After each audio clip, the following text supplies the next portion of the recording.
Oke, selamat di channel si anak tua bersama gue Rito Wangsa dan Bangals.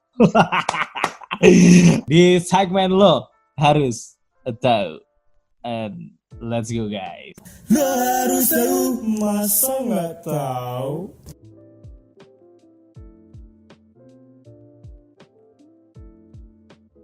Alright guys, so sudah bersama kalian lagi gue dan so sorry kemarin gue menghilang, Bang. Juga sorry ya Bang ya, kemarin gue juga telat sampai ngucapin minal aidin sama lau Bang. Santai. Jadi gue kemarin di hari H tuh apes banget Bang. Jadi gue kena gue ada satu penyakit yang emang gue udah carry gitu ya.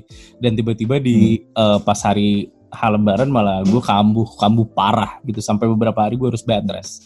So the bad news and the good news is hari ini gue udah lumayan enakan ya. Karena memang di-trigger juga sama babang depan gue ini kan. Ya bisa aja loh. Aduh iya. Jadi dia yang minum kopi, gue sekarang minum air putih. Gak boleh guys ya. Dan kita ini pertama kali nyobain record pakai Zoom ya Bang ya. Yap. Karena Discord entah kenapa ada yang salah dengan Discord mungkin hari ini. Dan gue gak ngerti nih Zoom bakal kayak gimana hasilnya. Mungkin ini bakal kebalik-balik, gue gak ngerti cara ngeflipnya dan whatever lah ya. Yang penting Bang, hari ini kita bakal ngebahas tentang State of Play kemarin. Tentang The Last of Us Part 2. Lu udah nonton dong? Sudah nonton. Dan what do you think? Ntar, jangan dulu kesana deh. Maksud gue Last of Us Part 2. Gue gak mau buru-buru ya. Cuman let's say lo harus tahu ini mungkin akan Foreplay dulu lah, pelan. Jangan buru-buru. Dan gue nih pakai bantal, di bawahnya ada penghangat. Jadi perut gue biar hangat gitu. Masih sakit sedikit. Jadi kacian. atit.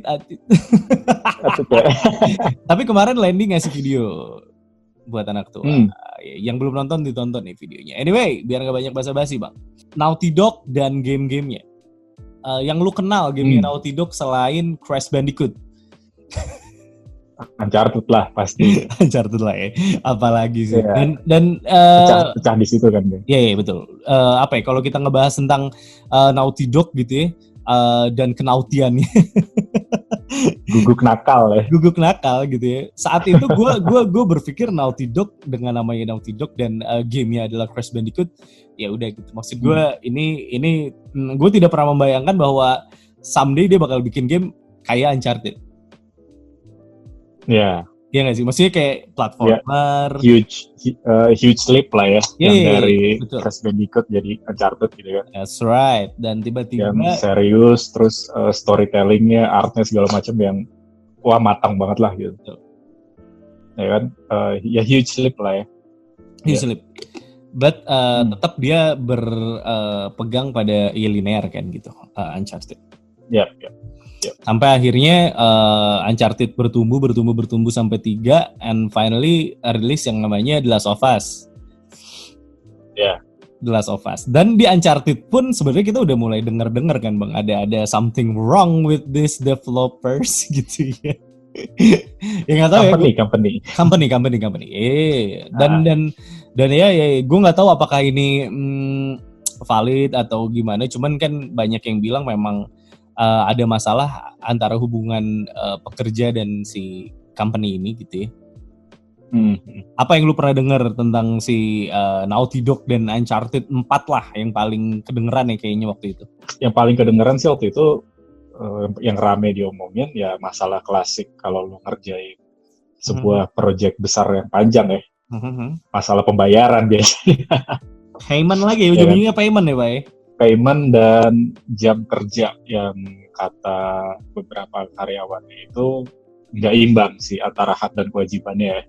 Alright. Antara kerja ya tekanan kerja rodinya, jam kerjanya dan bayarannya nggak seimbang. Gitu. Yes. Bahkan ada yang sampai ditahan ya kalau nggak salah ya pembayarannya, paymentnya di withhold gitu.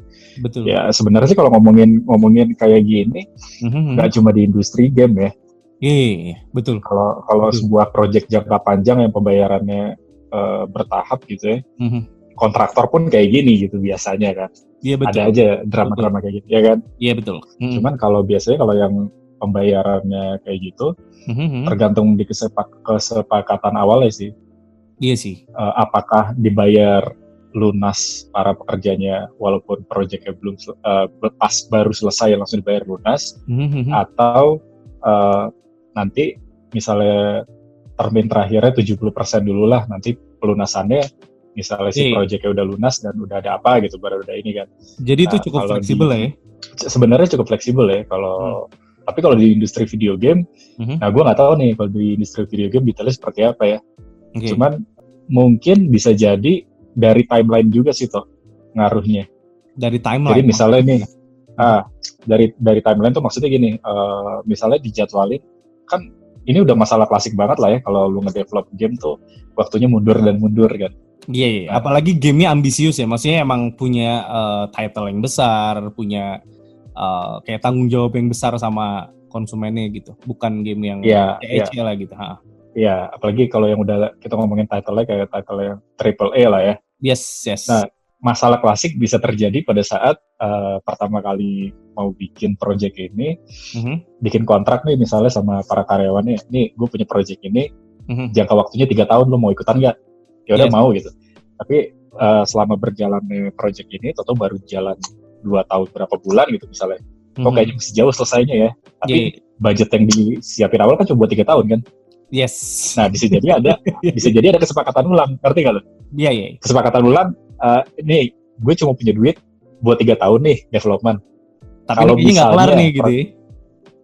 Kalau kita ngejar 3 tahun nggak kelar nih, gimana kalau misalnya lebih dari 3 tahun, nanti sisa paymentnya setelah ada penjualan nih, bisa jadi, ya kan, seperti itu. Mungkin saja terjadi. Sebenarnya banyak sih, mungkin saja. Sebenarnya skenario kayak gitu pun suka terjadi sih sebenarnya kalau di kontraktor pun gitu. Tapi kalau kita bicara kontraktor, alright, kita bisa pahami itu. Cuman kalau kita bicara industri video game, at least orang yang bekerja untuk membuat sebuah video game pastinya punya passion di sana dong, Bang. I think ya, gue nggak tahu sih. Cuman kayaknya bedanya dengan kontraktor itu kali ya. Maksudnya at least mereka punya passion, mereka juga gamers atau mereka juga artis atau semacamnya, artis seniman ya maksud gue kayak yang. Tapi gini loh, kayaknya gue pernah bahas sama lo tentang passion yang dijadikan sebuah mata pencaharian. Kayak gue nih, passion gue adalah bermain game. Yes. Tapi pada saat gue dalam satu hari diwajibkan main game selama 12 jam, dan itu terus-terusan selama 3 tahun. Bukan jadi passion lagi, Pak. Enak gue. Iya, betul sih. Betul. Gitu kan? Iya, benar. Paham kan lo kayak gitu? Paham. Jadi, hobi yang dijadikan sebuah kewajiban bisa jadi nggak jadi hobi lagi gitu loh. Saat memang sudah pressure-nya terlalu banyak dan memang sudah udah nggak balance aja gitu ya apa yang lu dapat dengan apa yang lu keluarin gitu ya. Jadi terbebani kan, malah betul. Bukan jadi enjoyment lagi gitu loh. Ya, gue setuju. Malah jadi torture gitu, Pak. Betul. Tapi anyway, ini akhirnya menyeruak dan menjadi berita yang cukup besar di mana-mana karena saat kejadian adanya leak atau kebocoran dari The Last of Us Part 2, akhirnya orang-orang nih Bang pada merefer pada kejadian yang di Uncharted 4 juga gitu. Ada kejadian yang hampir mirip. Bahkan katanya ada yang bilang bahwa ada 70% karyawannya yang cabut gitu dan segala macam lah. Dan itu digadang-gadang menjadi hal yang membuat juga The Last of Us Part 2 ini akhirnya mendapatkan beberapa delay. Padahal kan kalau kita dengar dari tweetnya Neil Druckmann yang dia cukup aktif juga di Twitternya gue rasa, dan gue sering lihat updatean dari dia bilang bahwa ya ini kendalanya adalah kendala masalah kita terkait dengan COVID gitu dan lain-lainnya, dan dia juga di endingnya bilang bahwa leak ini sebetulnya datang dari seorang hackers bukan dari orang dalam, karena menurut dia orang dalam sudah diperlakukan dengan baik gitu. Statement ini juga sebenarnya udah ada statement resmi dari Sony-nya sendiri ya. Yes. Bahwa ini nggak ada kaitannya sama staff yang bermasalah, staff internal yang bermasalah. Udah ada statement resminya. Dan kalau ditilik-tilik lagi, bocornya pun konyol sebetulnya. Jadi sebenarnya ditilik-tilik nih, ditelusuri bocornya dari mana. Okay. Bocornya itu dari Amazon, Pak. Dan yang lucunya lagi, bocornya ini bukan dari Last of Us 2-nya. Jadi bocornya itu justru dari game Naughty Dog yang lama. Uncharted 1 sama Last of Us 1 sama Uncharted 4 kalau nggak salah. I see. Yeah. Jadi ada patch ya. Nah, mereka masuk itu dari situ. Dari justru bukan dari game Last of Us 2-nya, tapi dari game lain, patch game lain gitu loh. Bisa ngebobol ke Amazon. Dan kalau nggak salah yang Amazon tuh email kalau nggak salah deh, dari email gitu. Wow. Ngebobolnya gitu. Kocaknya di situ sih, justru bukan dari Last of Us 2-nya. Mungkin tidak ada keinginan untuk membocorkan Last of Us 2. Kita juga bisa berasumsi begitu ya sebetulnya. Atau mungkin ini justru nggak tahu ya, gue ngeliat ini tuh kayak sebuah kekecewaan sih ya. Karena dari para fans ya. Jadi kalau jadi ada asumsi kalau yang ngebocorin itu dari fans garis keras. Oke. Kayak gini, sebelumnya kan banyak banget kasus leak itu, ya Game of Thrones lah, film-film lah, yes, atau apalah. Dan itu kan yang ngebocorin ini sebenarnya fans-fansnya kan, fans-fansnya yang nggak suka dengan jalan cerita atau nggak suka sesuatu di dalam konten tersebut gitu. Dalam konten tersebut si fans garis kerasnya nggak suka dan dia pengen ngerusak supaya semua orang tahu aja gitu loh. Karena saking cinta yang posesif lah gitu. Dan ini ada spekulasi ini dari fans garis keras gitu yang ngebocorin ini. Dan ada yang dikecewakan. Ya entah ada konten. Ya kalau kita mau ngomongin sedikit nyerempet ya mungkin karena ada konten SJW-nya gitu kan. Nah. Oke. Let's talk about SJW sebentar. Maksud gue gini. Iya gatel gitu. Maksud gue gini. It's okay. Katakanlah kita sudah tidak peduli lagi dengan spoiler ya. Karena memang gue rasa cukup banyak orang yang kayak kita juga bang. Maksudnya kita tidak pengen lihat spoilernya. Even kita harus kena spoiler. Gue kan kena spoiler by text ya sebetulnya. Gue kena spoiler by text. Dan gue tidak merubah hype gue sama sekali terhadap game ini.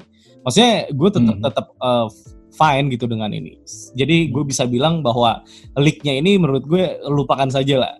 Let's talk about SJW bang. Maksudnya ini kan akhirnya menjadi topik langsung gini. Langsung pindah dong. Maksud gue kan host handal gitu kan. Jadi pancing dikit mureh lu. Pancing dikit langsung naik ya kan. Tapi maksud gue gini, SJW ini merupakan satu hal yang tidak bisa dipungkiri, memang jadi hal yang dibicarakan banyak orang juga bahwa memang ini jadi kendaraan buat SJW lah, Last of Us 2 ini jadi ya intinya dimanfaatkan oleh para SJW. What do you think bang? Maksudnya nggak tahu ya, gue juga baru mengerti adanya SJW ini baru-baru ini gitu. Maksudnya gue juga sebenarnya SJW itu apa sih gitu? Social Justice Warrior. Nggak tahu gue juga justice apa justice. Ya antara itu lah. Ya. Pokoknya dia memperjuangkan keadilan lah gitu ya, seolah-olah seperti itu ya. Dan di sini konteksnya adalah tentang let's say LGBT lah ya. Maksudnya karena di sini yang sangat ketara adalah di mana Ellie-nya ini jelas-jelas dia lesbian gitu. Menurut lu gimana bang? Ya. Sebenarnya topik kayak gini gue udah bukan sesuatu yang baru buat gue ya di video game. Yes, right. Gue justru pertama kali gue nggak nemuin tema kayak gini tuh di Dragon Age 1. Oke. Apa itu? Jadi Dragon Age 1 itu kan ada achievement ya kan. Ada achievementnya kalau gue nggak salah inget ya, ada achievementnya itu yang lu kudu bobo sama teman party lu. Oke. Nah, party lu kan ada cewek ada cowok kan. Achievementnya itu berlaku buat dua-duanya. Jadi kalau lu misalnya pakai karakter cowok, lu bobo sama anggota party lu cewek, lu dapat achievementnya. Oke. Nah, tapi lu juga kudu bobo sama party lu yang cowok, walaupun lu pakai karakter cowok buat dapat achievementnya. Memang disediakan skenario itu. Nah, itu pun gue temui sebenarnya. Itu pun gue temui sebenarnya bang di Assassin's Creed Odyssey. Jadi kan kita bisa milih tuh, bisa pakai si Alexios, bisa pakai si Cassandra gitu kan. Iya. Dan saat kita pakai si Alexios, ya kita bisa jadi sama cowok gitu. Dan saat kita pakai Cassandra, kita bisa jadi sama cewek. Tapi nggak ada tuh yang kayak terlalu meramaikan masalah itu, maksud gue. ya kan? Dan yang bilang tadi, even dari Dragon Age dan maybe ya ada beberapa yang sudah terjadi juga dulu yang kita nggak tahu mungkin gitu juga bisa berasumsi. Ya mungkin udah ada. Iya, udah ada kan, bisa jadi sebetulnya. Dan kenapa sekarang jadi dirame-ramein kesana kesini? Dan jujur kalau gue sih terganggu dengan nggak terganggu ya. Maksud gue gini, kalau gue mau terganggu bisa-bisa aja sih. Tapi kalau gue memilih untuk tidak terganggu dengan itu, artinya ya udah mungkin itu yang memang dipilih untuk bisa memaniskan cerita dari game ini. Karena sekarang mulailah kita akan membahas tentang game ini. Oke, kita akan masuk ke The Last of Us ya. Karena kalau kita mengingat The Last of Us adalah sebuah game di mana di dalamnya itu yang kalau kita bicara background-nya, kita bicara latar belakangnya adalah sebuah game yang cukup depresif sebenarnya kan kondisinya. Bukan kondisi yang lu oke lah, maksudnya kalau ada beberapa game yang lu cukup heroik di sana, ada beberapa game yang kayak Uncharted gitu, walaupun ada beberapa part yang lu diajak untuk sedikit stres, tapi ada beberapa part, mostly part dari Uncharted adalah part yang fun dengan karakteristik dari Nathan Drake yang begitu asik dan komedian gitu kan, agak-agak lucu lah gitu ya dia. Dan kalau kita bicara The Last of Us dari awal, ini film yang sangat drama, game yang sangat drama, game yang kalau kita bicara story adalah salah satu bukan salah satu, justru game ini menurut gue kekuatannya ada di story gitu, dan gameplaynya juga akhirnya menunjang. Tapi kan kalau kita melihat The Last of Us Part 2, jadinya Naughty Dog punya tanggung jawab untuk tetap ngebawa dua-duanya oke gitu ya. Baik dari segi ceritanya harus tetap lebih boom daripada yang pertama, baik dari segi gameplay mekaniknya. Kita bicara mengenai ceritanya dulu deh Bang. Kalau dari latar belakang ceritanya kan emang depresif ya, maksudnya bukan sesuatu yang menyenangkan hidup di masa yang seperti itu dan hidup sebagai Ellie. Karena ini gue harap bukan spoiler, karena gue berharap yang nonton ini adalah orang-orang yang sudah menonton atau udah bermain Last of Us yang pertama gitu ya. Tapi kalau lu belum main dan nggak mau spoiler, silakan skip videonya sekarang juga ya, biar kalian nggak kena spoiler dan nyalain gue sama Bang Al sih gitu. Nah, karena gue mau ngomongin betapa beratnya beban yang dikasih sama Naughty Dog ke pundaknya si Joel, dimana di awal tuh kita udah dikasih tuh scene dimana kita ngerasa kehilangan anaknya, dimana anaknya ini emang udah gini banget kan sama si Joel. Di awal tuh udah gila banget, dan gue lihat juga cukup banyak orang yang sangat tersentuh dengan adegan saat si Sarah ini died, ketembak di awal tuh banyak yang itu benar-benar emosional banget. Udah gitu terus akhirnya dia menemukan sosok Ellie yang harusnya lu kalau udah cukup dewasa melihat cerita seperti ini udah cukup mudah lu bisa menebak bahwa ya mau tidak mau Joel akan menganggap sosok Ellie sebagai sosok anaknya. Itu udah pasti. Jadi maksudnya ya nggak mungkin enggak gitu ya. Tapi kita nggak bisa berharap Ellie pun menganggap hal yang sama 100% seperti apa yang dirasakan oleh Joel terhadap Ellie kan. Ya. Dan yang paling mengerikannya adalah saat Ellie ini hanya ternyata dia adalah kayak wadah untuk membawa vaksin lah ya bisa dibilang, dimana at the end of the game si Joel nih harus memilih orang yang paling dia sayangin saat itu karena udah nggak ada lagi, karena kalau nggak salah satu teman ceweknya juga mati di tengah jalan kan, siapa yang namanya gue lupa deh ya, dan akhirnya dia harus stick with Ellie dengan perjalanan yang begitu panjang, dan akhirnya dia harus menghadapi kenyataan bahwa Ellie ini ternyata harus mati juga di meja operasi. For the sake of banyak orang sebetulnya itu sebuah keputusan yang kalau memang Fireflies ini tidak berbohong gitu ya, atau dia di jalur yang benar, sebetulnya Ellie ini akan menjadi untuk kemaslahatan banyak orang gitu ya ibaratnya.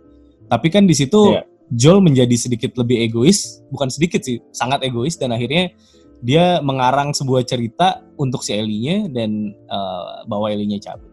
Jadi itu latar belakangnya buat kalian yang mungkin lupa atau mungkin pengen tahu sedark apa sebenarnya dunianya The Last of Us. Karena menurut gue ending dari The Last of Us ini abu-abu gak sih Bang maksud gue? Iya, maksudnya demi memenuhi rasa entah rasa sayang, entah apalah ya, memenuhi egoisnya dia. Betul. Ya dia mengorbankan humankind gitu loh. Betul. Padahal itu ada udah ada jalan untuk satu-satunya vaksin buat menyembuhkan dunia gitu ya. Betul. Nah, tapi kita kan nggak tahu ya, itu kan di Last of Us 1 ya. Yes. Apakah itu satu-satunya vaksin? Nah, iya, itu satu. Satu ya.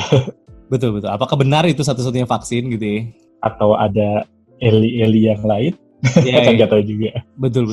Gitu. Tapi memang kalau untuk kalau yang kita yang main Last of Us yang pertama, memang endingnya bisa dibilang merupakan sebuah ending yang cukup menyentuh, tetapi di sisi lain juga ending yang tidak terasa terlalu benar juga untuk dilakukan, ngerti gak sih lu maksudnya? Secara moral abu-abu. Betul. Secara moral ya. Betul. Tapi kalau secara for the sake of apa ya? Kalau storytelling sih bagus banget, cuma secara moral ya abu-abu aja sih dia, si Joel. Betul. Nah, oke. So, kita mulai geser ke Last of Us Part 2. Jadi lu udah bisa, mudah-mudahan yang pada nonton video ini udah bisa mulai bayangin sedark apa dan ya sekacau apa keadaan dunia saat itu, Bang. Yang menurut gue sangat memungkinkan untuk membuat si Ellie ini dia jadi lesbian, terus dia juga terlihat sangat brutal kan di Last of Us Part 2 ini, dan memang dari kecil sebenarnya saat di Last of Us Part 1 ini sebetulnya kita udah bisa melihat ada sisi-sisi kebrutalan dari Ellie. Setuju gak sih lu, Bang? Setuju banget. Karena gini, yang harus dipahami itu kan kalau Ellie itu dari kecil dia tuh udah hidup di dunia yang seperti itu. Beda sama Joel yang dia mengalaminya itu pada saat dia udah jadi bapak. Yang artinya dia pernah ngalamin kondisi dunia normal tuh seperti apa. Betul, setuju gue. Ya. Setuju banget, yes. Dan kan Ellie dari kecil ya itulah dunia yang dia tahu. Betul. Nah, ada satu adegan di Last of Us 1 ya, yang buat gue menyentuh banget. Ada adegan di mana si Joel sama Ellie-nya lagi jalan, terus mereka tuh nemuin ice cream truck, tapi yang udah ditumbuhin slot blukar gitu. Ingat, gue inget. Terus si Ellie, ingat kan lo? Yang si Ellie-nya nanya, ini apaan nih gitu. Terus si Joel bilang, ya ini tuh mobil buat jualan es krim gitu. Emang dulu orang jualan es krim pakai mobil ini? Iya, pakai suara, nanti anak-anak pada datang. Oh, bisa ya kayak gitu. Itu padahal hal di real world ya, dunia nyata. Kita ngeliat itu hal yang normal kan. Dan sangat buat normal. Ellie, itu sangat-sangat asing. Sangat-sangat asing buat Ellie. Iya, betul. Iya kan? Iya. Di situ gue langsung nangkep, gila nih anak hidupnya di dunia yang hal kayak gitu aja tuh buat dia sesuatu yang mengagumkan gitu. Iya, betul. Artinya emang ada generation gap yang begitu jauh gitu ya, maksud gue. Ya, selain generation gapnya jauh, jadi se-chaos itulah dunia yang dikenal sama Ellie gitu loh. Betul. Nah, itu bikin gue, wah ya wajar sih kalau dia tiba-tiba jadi brutal, instingnya jadi insting yang no mercy gitu, nggak kenal ampun. Terus kalau memang mau diselipin gitu ya, ada penyimpangan dia lebih tertarik sama wanita, ya buat gue ya dia tumbuh di dunia kayak gitu dari kecil gitu. Nggak mengerti dunia normal tuh seperti apa, normalnya dia tuh ya seperti itu gitu. Menurut dia itu normal gitu ya? Menurut dia normal. So, tadi nge-freeze sedikit ya. Ya namanya juga koneksi ya. Tapi intinya bener yang Bang Als bilang dari tadi ya. Maksudnya memang kadar normal menurut Joel dan kadar normal menurut Ellie itu emang beda. Sangat berbeda sekali. Dan gue rasa memang akhirnya si Ellie menjadi sebrutal dan segila itu, gue setuju banget sama yang Bang Als bilang. Memang dia tumbuh di era yang memang dia nggak kenal hal-hal yang santai gitu kan. Kehangatan keluarga gitu, lo makan di meja makan kagak kenal gitu. Makanya dia memang brutal parah. Dan kalau kita ngelihat sebrutal apa Ellie, yang gue sangat salut dari Naughty Dog, Bang, adalah bagaimana dia mendeliver stresnya, depresinya Ellie di wajahnya gitu. Itu menurut gue adalah hal yang cukup sulit untuk di-deliver gitu ya. Dan Naughty Dog cukup effort buat melakukan itu, dan menurut gue cukup tersampaikan dengan baik betapa mengerikannya dunia itu dan betapa wajah si Ellie ini menggambarkan seburuk itu loh kondisinya gitu loh. Dan kita sekarang akan melihat videonya, Bang. Let's see di sini, dan mereka naik gitar bareng, terus si Joel main gitar, Ellie-nya. Ini memang di awal-awal menggambarkan bagaimana bonding Ellie dan si Joel ini. Seberapa bondingnya mereka sebetulnya dalam perjalanan yang tidak pendek itu tuh. Dan ini gue post di menit 43, Bang. Ini kita kayak gini guys karena kita nggak bisa preview di Zoom ya. Iya nih. Jadi mau nggak mau kita ini di menit 43. Kalau lo bisa lihat ini di sini Joel-nya udah sangat tua. Dan gue ngelihat ada Liam Neeson-nya gitu ya, kayak ada Liam Neeson dari Taken-nya gitu loh, kayak sosok bapak yang posesif gitu, ngerti nggak sih lo? Iya, yang protektif parah sama anaknya. Protektif banget. Betul, dan kita bisa ngelihat di sini Ellie-nya nih udah menjadi Ellie yang bukan Ellie dulu, Ellie yang sekarang bukan Ellie yang dulu lagi gitu. Dia udah pakai tato. Bukan yang imut-imut gimana gitu ya. Betul. Udah jauh berbeda banget. Lu bisa lihat di sini dia merupakan sosok yang sangat berbeda Ellie-nya. Oke, gue lanjutin lagi. Dan di sini ada percakapan antara Ellie dan Joel-nya. Mungkin mereka discuss something. Terus juga dilihatin juga intensnya bagaimana bahwa di dunia yang akhirnya mereka harus tetap jalanin tanpa adanya vaksin tuh tetap akan ada si apa disebutnya bang, gue lupa sih namanya. Clickers Dan lain-lainnya gitu ya. Terus juga di sini kita akan disuguhin sama kita akan lihat ke depan sedikit. Nah, ini Ellie lagi jalan pakai kuda di menit 1 menit 12 dia jalan pakai kuda ke beberapa tempat yang mungkin sebetulnya itu adalah tempat yang udah pernah dia laluin bareng sama Joel mungkin nih gue lihat di sini ada beberapa tempat yang cukup familiar di mata gue.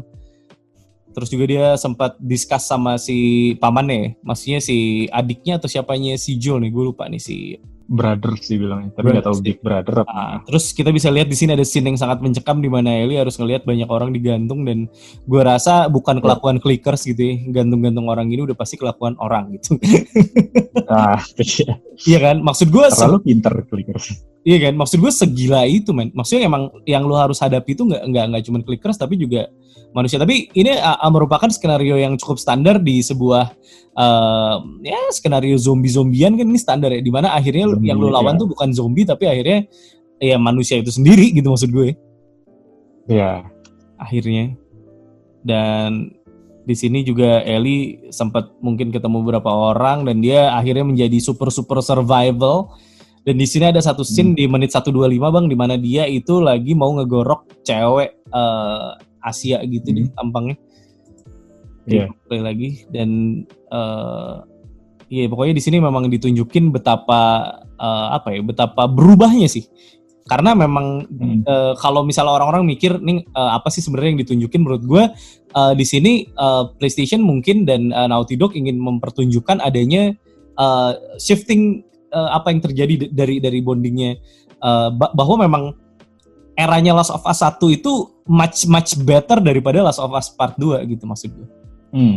Dan juga mungkin di sini pengen nunjukin kalau yang di Last of Us Part 1 itu kan sebenarnya Ellie banyak ditahan sama si Joel ya kan. Kalau lihat ada beberapa adegan dia pengen megang pistol nggak boleh, gue aja gitu. Yes.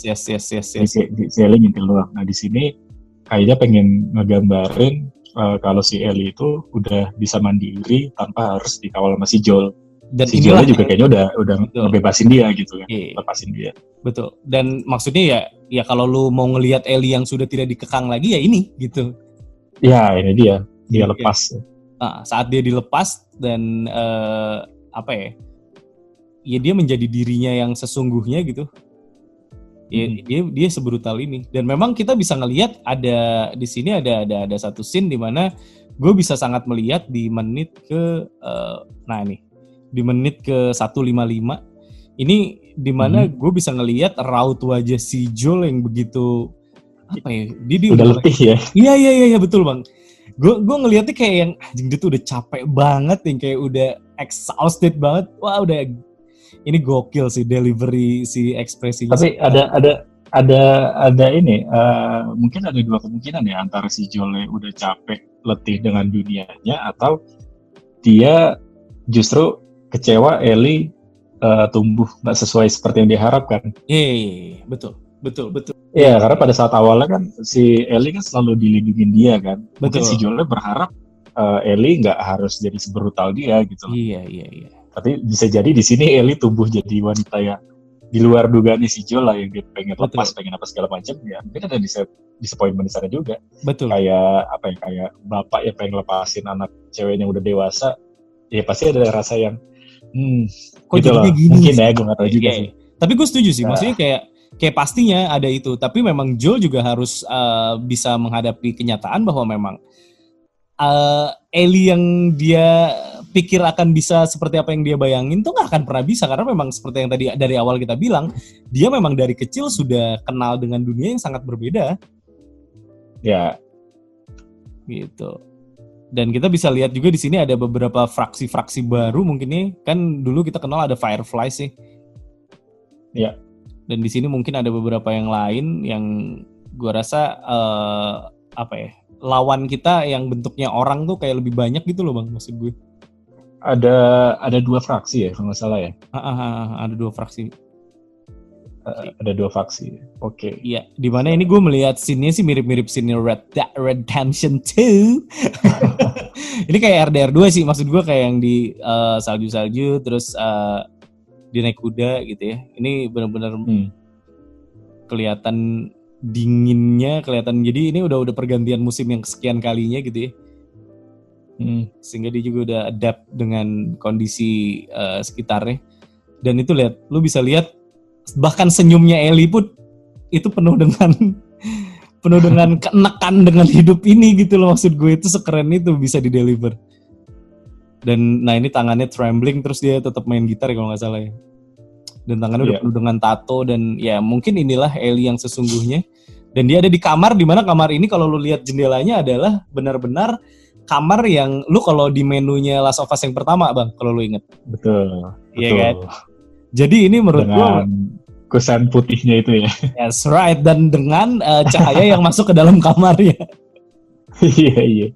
Jadi benar-benar membuat kita untuk mengingat Last of Us yang pertama gitu. Memang masih ada benang merahnya yang sangat cukup kelihatan banget lah gitu istilahnya. Ya kan, itu terlihat sekali di sini kalau kalian lihat nih kamarnya ternyata secara full tuh begini bentuknya. Dan Ellie main gitar. Dan gitar ini menurut gue adalah simbol sih Bang, menurut gue pribadi. Simbol bondingnya si Ellie dengan si Joel, karena si Ellie kan bilang someday lu ajarin gue main gitar katanya. Benar. Ya, ada adegan itu. Ada adegan itu. Jadi memang menurut gue kenapa gitar yang dijadikan sorotan, dan menurut gue kenapa adegan ini harusnya menjadi adegan yang cukup emosional, karena memang ada sosok Joel di sana gitu di gitar itu yang memang ya itulah yang Ellie tahu. Ellie tahu gitar tuh dari Joel. Udah Joel doang, nggak tahu yang lain dia. Gak tahu dia slash gitu, gak tahu deh. Gak paham deh.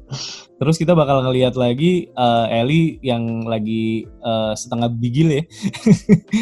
Bigil? Iya kan, di menit 3:20 dia lagi ngadep ke sana gitu, terus badannya itu penuh dengan luka-luka. Dimana ini juga lagi-lagi menunjukkan betapa kerasnya hidup dia di dunia The Last of Us ini. Ini dia benar-benar udah luar biasa deh gitu ya. Karena dia bukan mutant ya, dia tidak bisa recovery gitu. Dia tetap harus seperti orang normal yang recovery-nya biasa aja gitu. Terus tetap, nah ini bukan Wolverine gitu maksud gue. Jadi kan dia kalau luka-luka tetap harus recovery-nya wajar normal. Dan di menit 3:29 lu bisa lihat nih di mana dimulainya ada kayak semacam party gitu yang tetap orang-orang tuh mungkin pengen ngerasain kehidupan yang terasa lebih normal mungkin ya. Di sini mungkin bisa dilihat bahwa di balik runtuhnya dunia ada beberapa pojokan dunia gitu ya yang berhasil bikin settlement dan bisa bikin kayak gini gitu loh. Yeah. Mereka bisa bikin settlement terus growing gitu. Yes. Dan hidup normal gitu loh. Berusaha hidup normal. Berusaha hidup normal. Yeah. Terus kita bisa lihat juga di sini lagi-lagi kita akan melihat sebuah flashback Bang. Iya. Nah, ini yang rumah sakit Last of Us 1 ya? Yes, dan ini adalah kondisi Ellie tepat sebelum dia diculik sama Joel. Diculik lagi sama Joel. Betul kan? Iya, betul. Ini, jadi dia udah di meja operasi, jadi dia udah benar-benar seolah-olah sudah jadi di saat ini, di menit ke 352 lah ya, 352 ini, di mana Ellie ini sebenarnya udah pasrah nih dia nih, mau diapain aja nih, dia udah dibius juga. Dimana di sisi lain kita tuh lagi bunuh-bunuhin orang Bang. Iya, benar. Iya kan, di sisi lain tuh kita lagi bunuh-bunuhin orang buat nge-reach ke tempat dia, gitu. Jadi kita bisa membayangkan kondisinya itu seperti apa, menyeramkannya gitu ya. Oke, kita lanjut. Dan nah ini Ellie tiba-tiba kebangun dan di sini dia masih cute banget, di sini dia masih bocil banget ya. Masih innocent banget mukanya. Masih innocent banget mukanya gitu. Masih memang belum brutal-brutal amat gitu ya. Dan dia terbangun di mobil di mana disinilah semua kebohongan itu harus Ellie telan. Iya. Yes. Jadi ada ya menurut si Joel sih ini white lie sih. Cuman buat kehidupannya Ellie mungkin akan menjadi sesuatu yang berbeda, di mana one day dia tahu sebenarnya ini hanyalah sebuah kebohongan. Dan ya mungkin itu akan kita lihat di part 2 ini. Betul. Ya kan. Jadi itu sisi yang cukup menarik ya. Di mana Joel kita bisa lihat, gue mau mundur sedikit ya bang. Gue pengen lihat di sini juga emang diliatin bahwa ekspresinya si Joel ini dia cemas sih sebenarnya gitu dengan apa yang dia lakukan tuh dia sebenarnya tidak sepenuhnya yakin sebetulnya. Di menit 03 ini wajahnya si Joel ini kayak bener-bener dia cukup tidak ini juga sih dengan apa yang dia lakukan. Ya karena apa ya? Sebelum dia ketemu sama Ellie kan mungkin dia dan partner ceweknya yang mati itu ya dia dan kebanyakan orang lah ya mencari vaksin untuk gimana caranya ini semua selesai masalahnya kan. Yes. Nah itu ada vaksin di jok belakangnya dia. Tapi dia lebih memilih nyelamatin ini anak ketimbang nyari jawaban apa yang dia cari selama ini gitu loh vaksinnya. Gue pun juga mungkin kalau di posisi Joel gitu bisa dibilang semenjak Sarah mati sepanjang hidupnya tuh nyari gimana caranya nyelesain masalah ini. Dan pada saat ada dia lebih memilih untuk memperpanjang masalahnya bukan menyelesaikan masalahnya. Iya tapi kan itu egois banget ya maksud gue. Iya dia. Ya itu mungkin itulah kenapa mukanya dia tuh yang aduh ya betul. Bener nggak ya langkah yang gue ambil gitu. Iya dia pun ragu sebenarnya. Oke kita lanjut. Iya.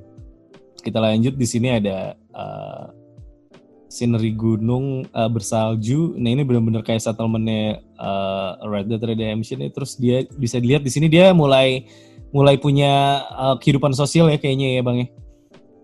Iya. Di menit 4:19 kalau lu bisa lihat di sini Ellie kayak udah punya beberapa teman. Terus dia ada di sebuah settlement yang lu bilang tadi yang akhirnya bisa berusaha untuk normal gitu ya. Di sini bisa kita lihat seperti itu kondisinya dan ini adalah trailer yang sebelumnya udah pernah di ini. Tapi kita bedah aja di sini, ini akan sangat panjang banget videonya, so pastiin lo punya cemilan nih karena ini akan menjadi pembahasan yang cukup panjang. Tapi gue pastikan ini akan menjadi obrolan yang menarik sih harusnya, mudah-mudahan.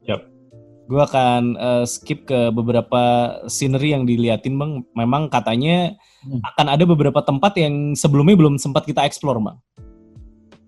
Oke. Yang akan ada di Last of Us Part 2 ini. Dan memang sebelumnya belum pernah sama sekali kita explore di Last of Us Part yang pertama gitu. Dan sambil kita lihat si scene-scene ini bang, menurut lu akan tetap linear apa enggak sih? Menurut gue tetap akan linear sih. Tetap akan linear ya?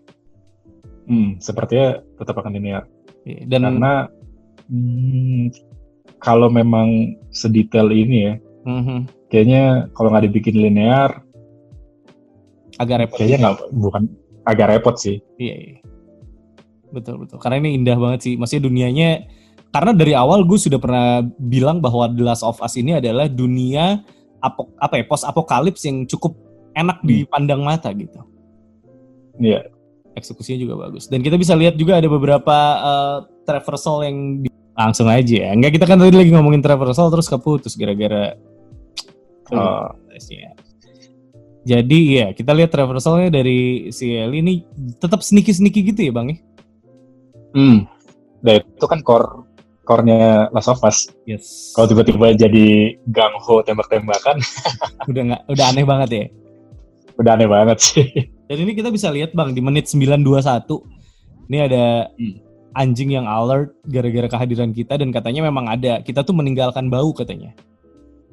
Ya, nah ini mekanisme yang menarik buat gue sih, menarik karena ini bisa jadi pedang bermata dua ya. Bisa jadi nyusahin lo karena lo dikejar-kejar anjing terus karena ada baunya. Tapi di sisi lain ini bisa jadi lo manfaatin misalnya lo exploit dengan betul.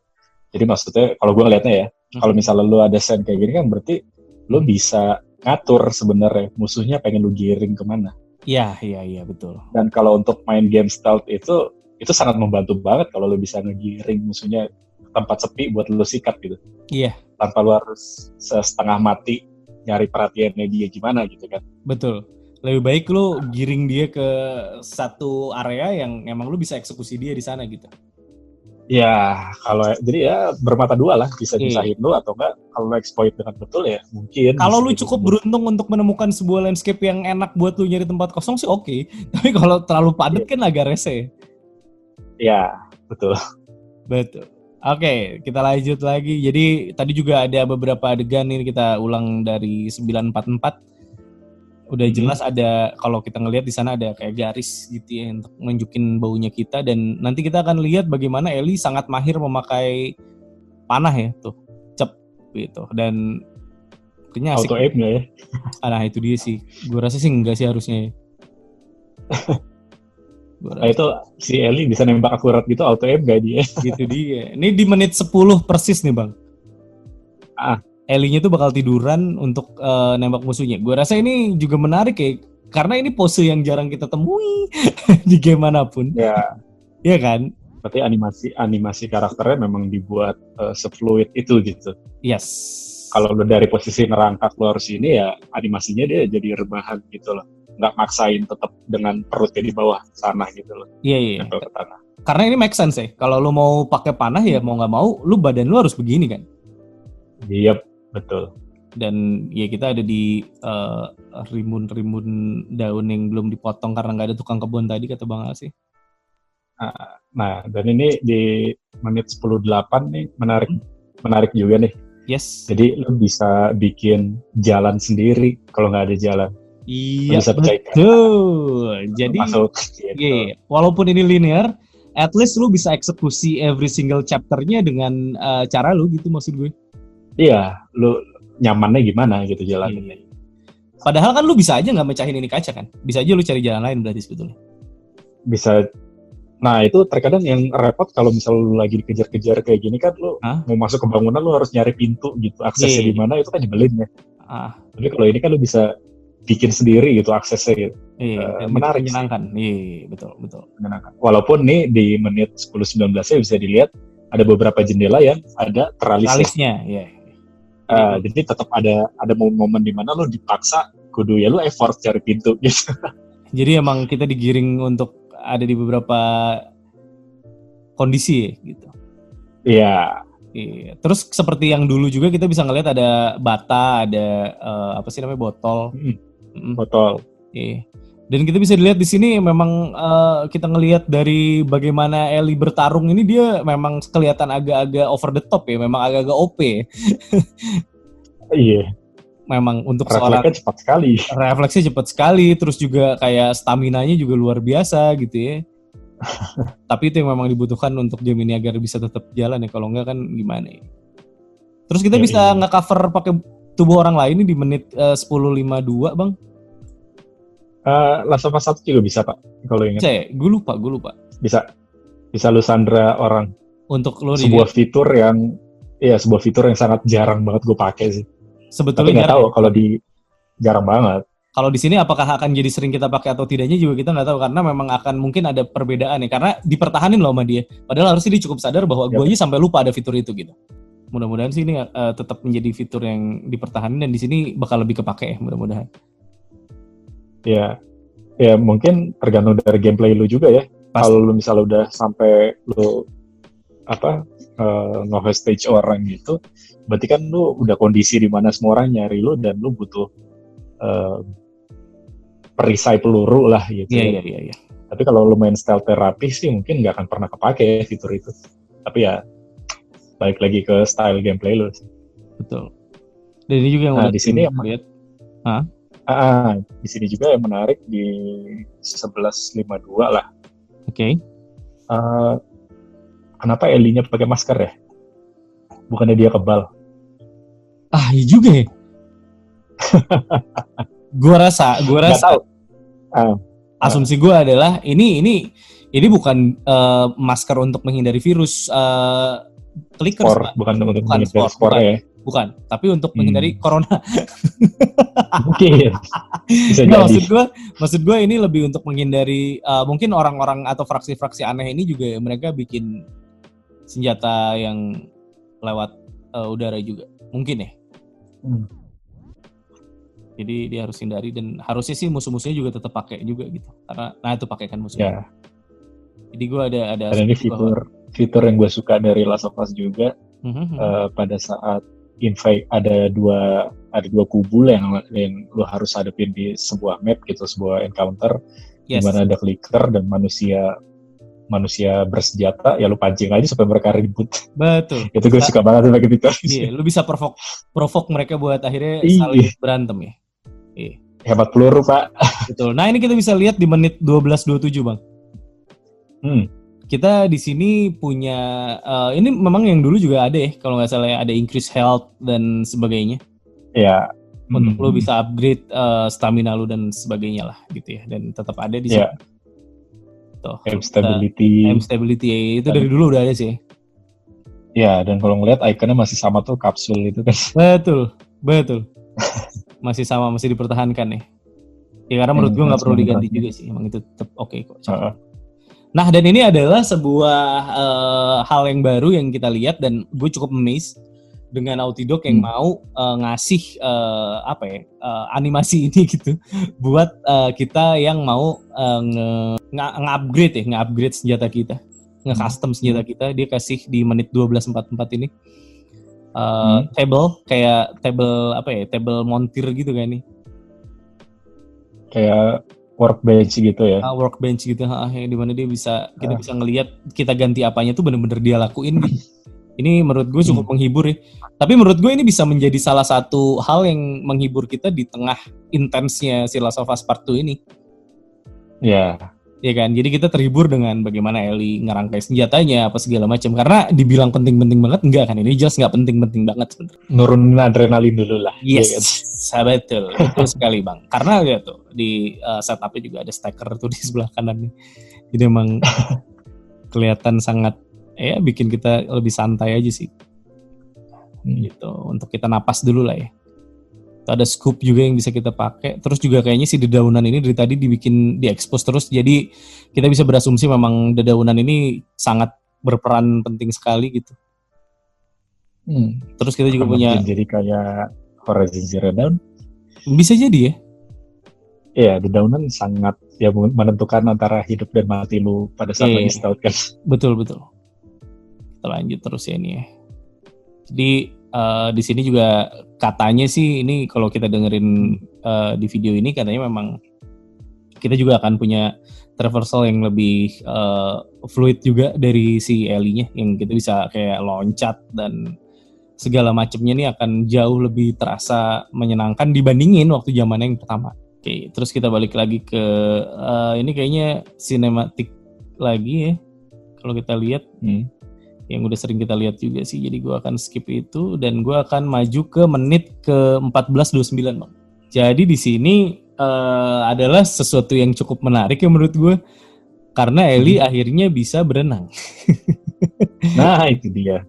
Iya kan, akhirnya Ellie bisa berenang. Betul. Dan kalau lu lihat animasinya ada daun-daun di atasnya, dan kalau kita lewat daunnya tuh pada geser-geser, itu menurut gue cukup cakep ya. Dan tasnya terlihat cukup basah ya di mata gue sih. Tasnya terlihat cukup basah, karena menurut gue hal yang cukup penting dari lu bisa berenang adalah ya lu basah nggak gitu, walaupun bajunya nggak terlalu terlihat basah sebetulnya, atau memang selalu basah gue juga nggak tahu. Dan dia bisa juga ngedive gitu loh Bang, ya kan,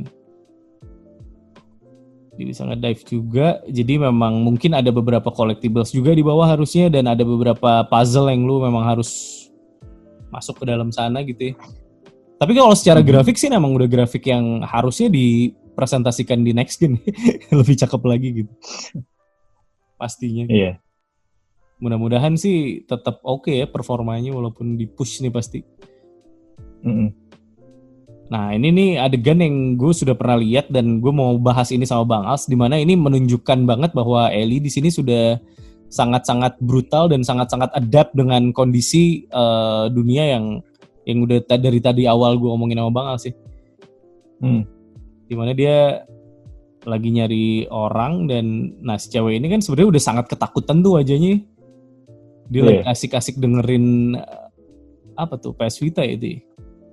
Lagi main game PS Vita gue rasa. Udah gitu tiba-tiba dia todong sama si Ellie-nya. Dan di sini si ceweknya ini berusaha untuk melakukan bam, ya kan? Dia berusaha untuk count ini, dan tiba-tiba sama si Ellie ditusuknya tuh bener-bener leher ya. Jadi lu bisa lihat bang, dari menit ke let's say menit ke 16, 16:25. Nah, lu bisa lihat si ceweknya ini bener-bener kesakitan ditusuk, dan saat dia kelojotan tuh kita diliatin banget sama adegan yang wah gitu sih, gila sih menurut gue. Di sebuah game ini emang bener-bener game dewasa gitu maksud gue. Terus dengan cueknya, dan Ellie-nya datar aja gitu. Iya gitu maksud gue. Jadi dia ngelapin si darahnya tuh dengan cueknya gitu. Sedangkan kita abis ngelihat orang yang lehernya itu abis muncrat-muncrat darah-darah dan dia kelojotan sakratul maut gitu maksud gue. Oh, dan itu udah kayak udah biasa aja gitu dia. Udah biasa aja. Kayak pemandangan sehari-hari. Betul. Gila kan, maksud gue ini orang tadi lagi santai-santai main Uncharted itu di PS Vita. Tiba-tiba ditusuk kerongkongannya kan. Itu gil sih menurut gue, itu gokil. Dan di sini dia sneaky banget, lu bisa lihat.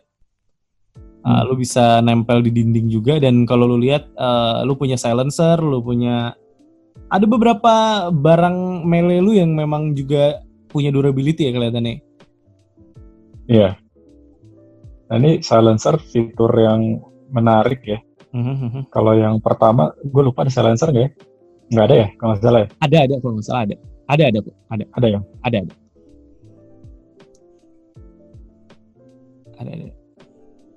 Yang pertama ada. Oke. Jadi nggak ragu untuk memakai pistol gitu loh. Iya. Tuh, lo tetap bisa stealth kill juga walaupun lo nggak pakai pistol ya, lo bisa tusuk. Tapi kalau dulu kan kalau nusuk si clickersnya itu shiftnya tuh hilang tuh kalau nggak salah. Kita harus rakit lagi. Kecuali lo pakai Ellie unlimited. Oh, unlimited kalau Ellie ya, iya, betul. Kalau Ellie soalnya bukan pakai shift, pakai bisa lipat deh. Iya betul. Nah ini tuh lihat ada durability bar ya di sebelah kanan bawah. Iya. Yang bisa lu lihat juga memang nanti si balok itu akan hancur gitu pada pemakaian tertentu, dia akan hancur. Tuh, dan ini tetap lu bisa ngelihat glimpse dari musuh-musuhnya. Dan itu dari awal juga ada. Terus nah ini penetrasi lu terhadap musuhnya juga cukup variabel ya, karena memang diliatin punya traversal yang menarik banget. Lu bisa naik ke atas ke bawah, ya kan? Nggak cuman vertikal doang gitu ya. Nggak cuman horizontal doang, ini vertikalnya juga. Dan bisa lompat. Betul. Dan bisa lompat, jadi lu bisa approach dari berbagai sudut yang bisa lu explore sendiri. Dan ini akan menjadi hal yang menarik ya buat kita kalau replay the game gitu, kalau lu mau platinum ini salah satu hal yang menarik. Jadi lu bisa coba style yang lain juga gitu. Gue lihatnya lebih agile, lebih lincah gitu ya. Iya betul. Dengan pilihan-pilihan kayak bisa lompat segala macam kayak gitu kan. Betul. Lebih variatif lah. Betul. Alright. Jadi dan kita juga bisa ngeloot dari musuh-musuhnya ya. Senjata-senjata. Dan kalau dilihat di sini sih memang dari tadi ya apa yang dilihatin kan, ini katanya cuma permukaan doang nih, kata Naughty Dog nih. Iya kan? Tapi gue udah bisa melihat bahwa memang interaksi kita dengan orang yang banyak dilihatin daripada dengan si clickersnya. Iya. Gitu. Jadi gue cukup kayaknya disembunyiin dulu sih sama mereka. Betul. Jadi gue berasa yang disembunyiin justru itu gitu dengan clickers ya. Dan kita bisa lihat di sini tombaknya udah divariasi, kayaknya dikasih paku-paku gitu. Iya. Itu yang ini loh, kan yang di pertama juga bisa tuh lu tempelin shift. Betul. Si melee weaponnya. Betul. Tuh. Aduh. Kita kena tembak tuh ya padahal.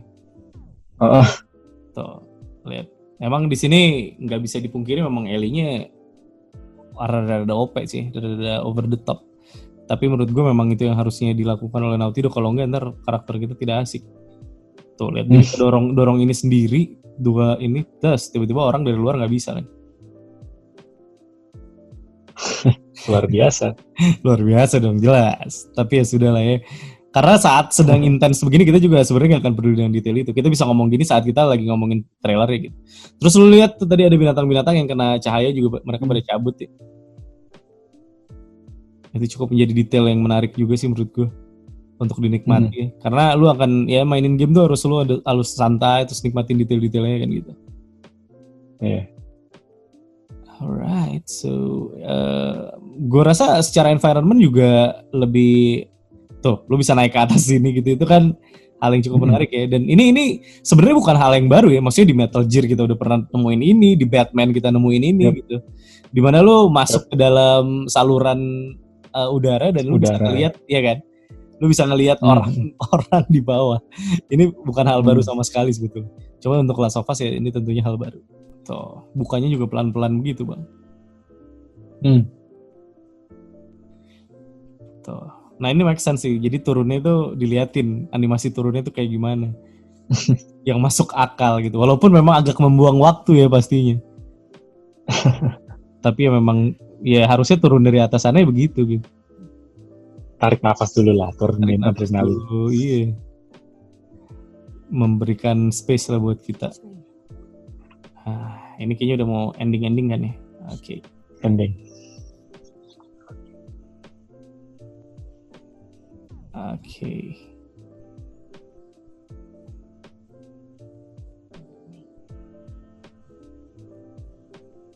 Apakah ini orang yang di Fireflies, Bang? Bukan? Karena dia bilang kan you remember me gitu. Alright guys. Itu teman yang di DLC bukan sih? Bisa jadi. Lupa gue. Iya, yang DLC temennya kayak begitu sih tampang-tampangnya. Iya. Yes. So that's it. Ini merupakan video yang sangat panjang. Mungkin saja kita akan split jadi 2 video atau kalau misalnya gue nggak pengen ya gue tetap jadiin 1 video ya lu tonton aja cicil ya gitu.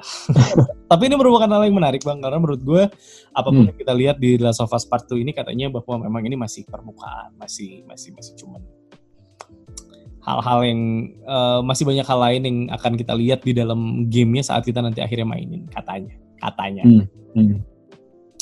Jadi gue cukup triggered dengan itu bahwa ya gue akan tetap excited, tetap bakal kalau misalnya disuruh PO gue bakal PO lah istilahnya gitu kalau gue. Tapi kan kalau itu tidak berlaku buat Anda ya tentunya.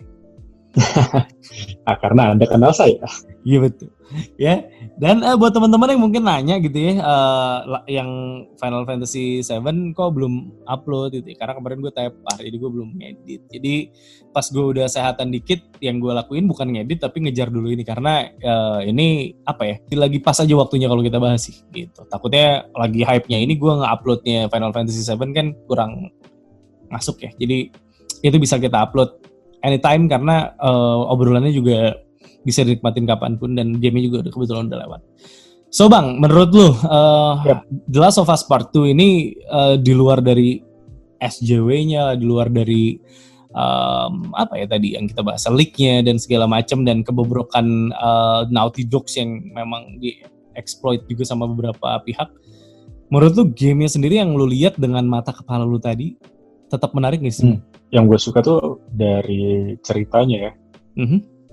Cerita sama development karakternya. Kalau lu nanya ini bakal menarik atau enggak, menarik banget sih karena kita ngikutin perkembangan development karakter itu kan dari Ellie yang polos kecil terus tiba-tiba sekarang berubah jadi kayak gini.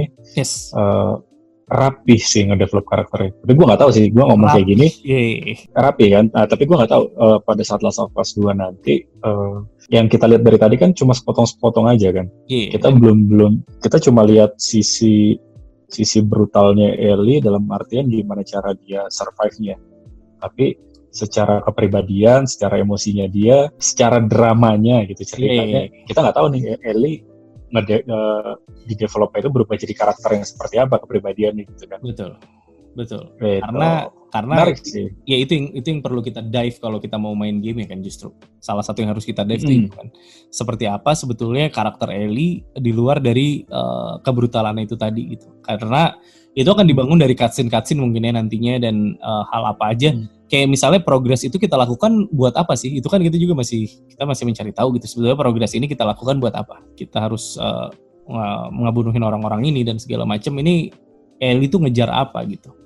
Itu juga sih. Dan kita hampir sama sekali nggak ditunjukin gameplay dari Joel. Bisa dianggap juga sebagai apa ya? Sebagai salah satu hal yang memang masih disembunyikan oleh Naughty Dogs maybe. Apakah gimana Joel-nya? Betul, gimana Joel-nya gitu. Dan mungkin ada playable karakter yang lain, gue juga nggak tahu. Tapi menurut gue salah satu yang paling menarik dari game ini adalah yang tadi lu bilang, bagaimana karakter ini di-develop, bagaimana si gameplay mekaniknya juga menurut gue dikasih porsi yang cukup tepat lah gitu. Maksudnya kita juga nggak pengen ada perubahan yang terlalu lebay kan Bang sebetulnya. Ya, porsi terbesar itu kan Last of Us itu tetap adalah stealth. Betul. Karena dia kan sebenarnya base itu kan game survival ya. Betul. Yang dimana resource-nya itu terbatas. Nggak kayak game action, misalnya lo game action shooter pada umumnya yang dimana lo habis ngebunuh musuh, lo bisa ngeluting peluru banyak dari mayatnya gitu kan, terus bisa lo pakai lagi nembak-nembak. Last of Us kan bukan tipe game seperti itu. Yes. Yang kadang-kadang lo ngebunuh 5 musuh pun belum tentu dari 5-5-nya itu ada yang ngedrop peluru buat lo reload pistol lo gitu. Iya kan? Betul. Ya, dan lo kalau bongkar-bongkar laci atau apa, lo nggak tiba-tiba ujuk-ujuk nemu satu kotak peluru yang bisa lo isi magazine lo penuh gitu kan, kagak kan? Atau core-nya itu kan game stealth kan? Stealth and survival.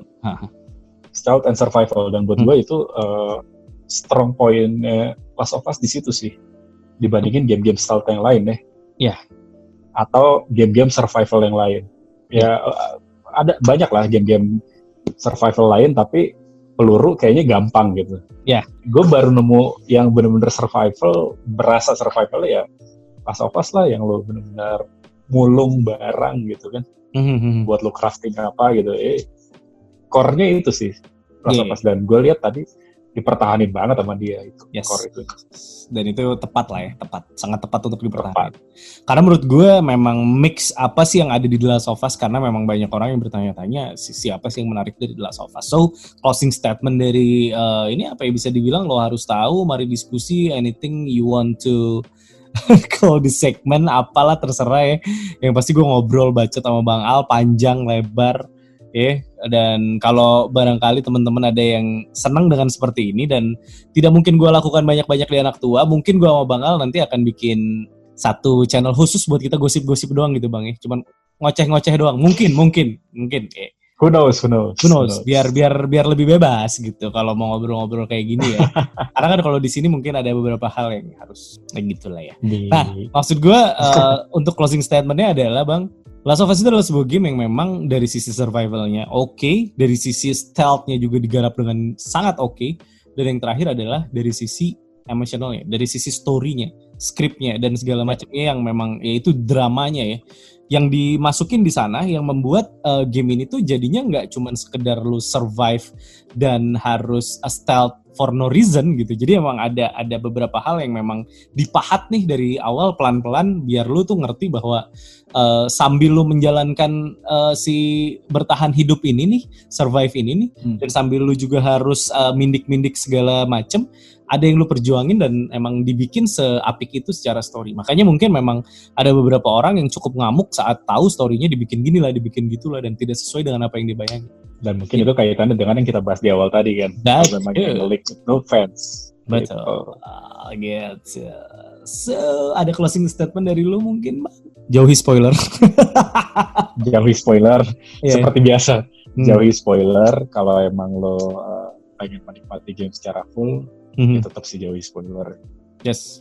Biarlah lo dibikin kaget, dibikin amazed pada saat lo benar-benar lagi main game-nya. Itu aja sih. Yes, gitu. Biarkanlah cara menikmati gamenya itu tetap benar gitu ya, tanpa diganggu-ganggu spoiler. Ya. Dan kalau memang pada tertarik gue sama Dito kayak gini, silahkan berkomentar. Mungkin kita pertimbangkan. Iya betul-betul. Karena sebetulnya kalau ngobrolan gue sama Bang As tuh nggak sebatas cuman ngegosipin game, ngegosipin developer, maksudnya bukan gosip, tapi kita discuss ya. Itu banyak banget hal yang kita obrolin. So kalau emang lu tertarik dengan itu juga silakan tulis di kolom komentar. Ntar mungkin gue sama Bang As bahkan coba bikin something lah gitu ya Bang ya, untuk nambah-nambah kegiatan aja sih sebenarnya. Dan kita menumpahkan gitu ya. Menumpahkan keseruan kita ngobrol. Kegelisahan kita gitu ya. Karena kita cukup sering ngobrol sebenarnya dan kita kadang-kadang suka, waduh sayangnya kita nggak record padahal isinya menarik gitu mungkin buat orang lain. Gitu. Jadi silahkan tulis di kolom komentar ya. Dan thank you buat yang udah nonton sampai sini seperti biasa. So thank you so much Bang Als. Thank you Toh. Buat malam ini yang cukup lumayan repot ya, kita tadi udah dari Discord pindah ke Zoom dan lain-lain segala macam. Doain aja gue sama Bang Al tetap sehat dan Lendi juga lagi bikin beberapa konten juga buat ngisi di anak tua, karena gue mungkin bakal ngisi-ngisi konten yang simple-simple kayak gini dulu untuk sementara karena gue belum sepenuhnya fit, jadi gue masih dalam tahap recovery. Ya doain aja kita sehat-sehat lah ya Bang ya. Mudah-mudahan karena kalau sehat-sehat kita selalu akan bisa bikin konten-konten yang akan menghibur kalian gitu. Oke, gitu aja. Jangan lupa untuk subscribe channel Anak Tua kalau suka review-video gue bikin. Jangan lupa juga buat like, comment, dan yang paling penting adalah share. Karena berbagi itu indah teman-teman. Jangan lupa juga buat follow Instagram Anak Tua di @anaktua_ dan @PLYoriginal buat merchandise-nya. Dan jangan lupa nih sponsor kita hari ini. Keji Indonesia. @Keji Indonesia ya? Jadi, @Keji Indonesia. Keji Indonesia buat kalian yang mau beli, masih ada beberapa artikel baru juga ya yang ada di Keji Indonesia. Jadi silakan gaspol aja di sana. Gitu aja dari gue dan Bang Als, Play Original, Bang Amanda, dan jangan lupa bersyukur. Bye-bye guys.